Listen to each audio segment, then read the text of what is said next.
Visa and Mastercard were sued for a massive $5 billion. And yes, they do owe you some money. Give me my money!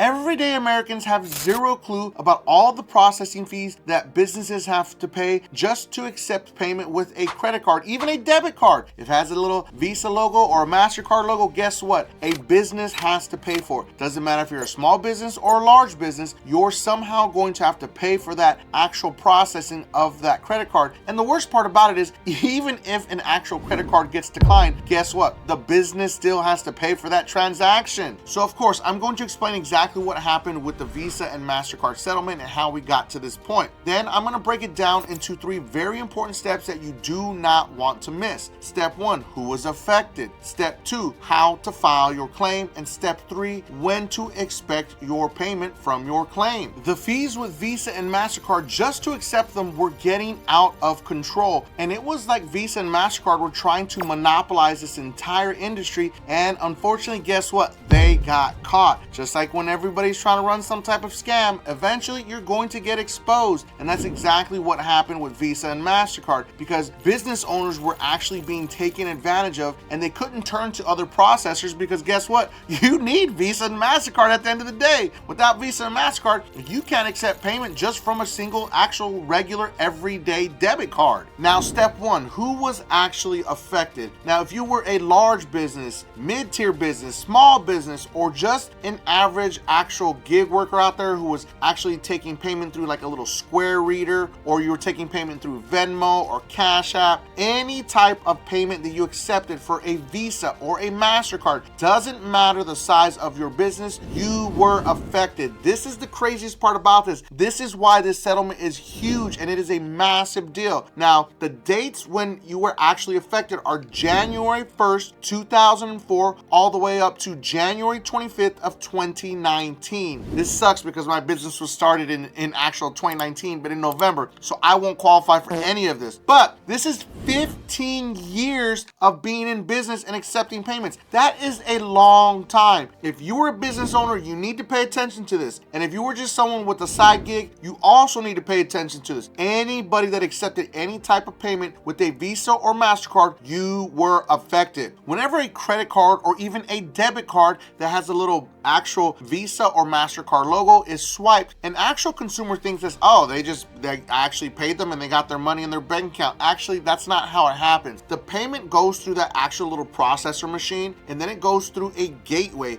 That gateway verifies the information, and then it goes from that gateway into an actual processor. That's where the fees actually come from. And then from that processor, it goes into an actual bank account. Now, some companies actually have multiple processors, which is insane, but there's so many different hands in the cookie jar every time you swipe your credit card or you swipe a debit card. And consumers just don't understand how many fees come along with actually accepting actual debit cards or credit cards. So in my heart of heart, it would be awesome if we could just accept cash everywhere, but unfortunately we can't. And of course, it has to be on the books. All of those transactions have to be recorded. And of course, Visa and MasterCard were trying to monopolize this entire situation by raising the prices on every type of business. It didn't matter if you were a small business, large business, or big business, everyone was getting hit with these crazy, massive, absorbent fees that businesses just couldn't sustain or afford. And eventually, they came down on them and everybody got together and filed this class action settlement. That's how we got here. This settlement is so big that there have been all types of scammer sites that have popped up on Google, and Google is having a hard time keeping up with actually shutting down these websites that are trying to scam people, saying you have to go through us to get your payment. And there was actually a company that reached out to me and was like, hey man, you know, we'll actually pay you for every person that goes through our page to get their actual settlement money. I was like, man, these scammers just don't stop scamming. They're everywhere. So be careful. Do not, and I repeat, do not hit one of those scammer pages. Use the safe and secure link link that is in the actual video description, and it's also going to be pinned in the comments because they're popping up like moles. They can't get rid of them fast enough, unfortunately. Now, a quick word from our channel sponsor, Moomoo. Moomoo is not just a stocks app. Now, you can actually get up to 15 free stocks with a qualified deposit, but it doesn't just stop there. I decided to go deep dive into their actual app to see how good it truly is.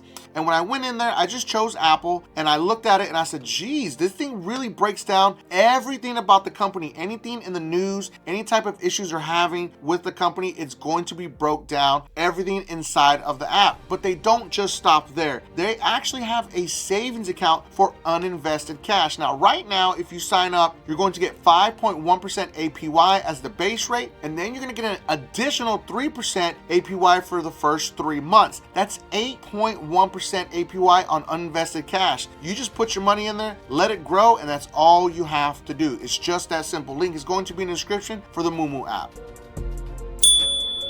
Last part is the most important. Now let's move on to step number 2, how to file a claim. Now they started to send out these claim forms around December 1st of 2023. Now they're going to continue to roll them out and send them out on a rolling basis. So it's not going to stop for a while. You have to be alert and look in your mailbox, maybe for your business or your actual resident. I'm not sure exactly where it's going to go to, but I would imagine it's going to go to your business address on file. This is also why it's super important to always keep the right address on file and always update. If you move your address or you move into a PO box, whatever it may be, always keep your address updated because you may get the form and then you don't even know it because they sent it to the actual wrong address. So be patient because they're going to continue to roll out all of these claim forms and send them by snail mail, unfortunately. Now, once you get that actual claim in the mail, it's a claim form, there's going to be an actual QR code that you're just going to scan. Once you scan it, then it's going to take you to a safe, secure website.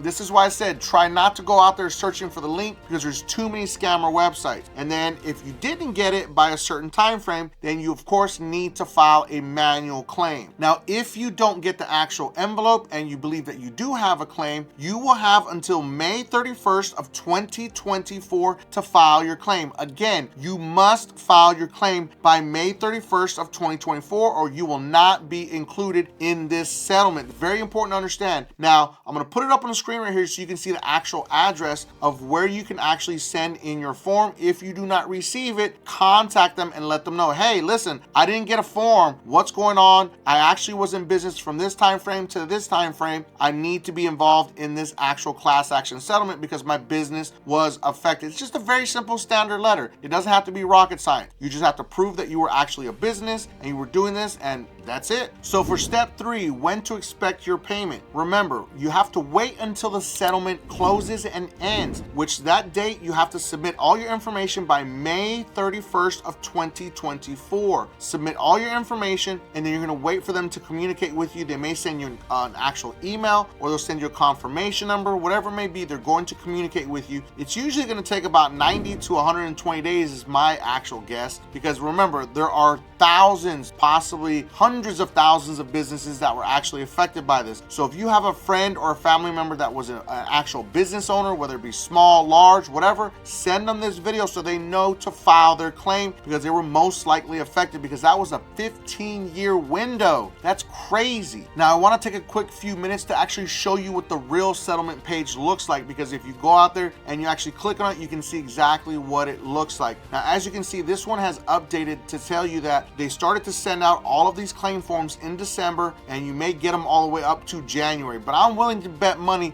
that they're going to be backed up all the way through February, so be on the lookout. Now, once you get your claim form, you can scan the QR code or you can go to the actual website right here. It'll most likely be on your form also, and just click the submit a claim button. But this is exactly what the legitimate site actually looks like. Try not to click on all these other scammer pages and get scammed by them. Now, once you click on that submit a claim form, it's going to take you to this page right here. It's a merchant portal where you're actually going to create your account or log in. Now, as you can see on the left hand side, it has an enter claimant ID and control number. You can enter all the information information there if you got the actual form, or you can scan the QR code, which either works best for you. Now, if you did not get an actual claim form in the mail, because probably you don't have your address updated, or they just didn't send you one for whatever reason, you can actually use the actual box on the right hand side that says provide TIN. Now, you can see right there it says they're going to ask you for your taxpayer identification number along with some additional information, and the class administrator will attempt to determine whether you are a merchant that is eligible to file a claim in this settlement. So if you didn't get any type of form, you can go through that process to file a claim and actually see if you are eligible to file in this settlement. So you do have that second option if you didn't get the actual form. I actually enjoy making these settlement videos, and I actually saw a comment from a young lady that she stated she made over $2,000 in 2023 off of settlement paychecks for doing absolutely very little. So when people come into the comments, sometimes they're like, what am I gonna get, 10 cents or 60 cents? It really depends on the settlement. But at the end of the day, you're not gonna know until you file it, and guess what? It's tax-free money. That's the best part about settlement money. I hope you enjoyed this video. Make sure that you watch the next video, because it is about the Verizon wireless settlement that a lot of people are not talking about. If you felt that I brought you a bunch of value in this video, don't forget, subscribe to increase your credit score.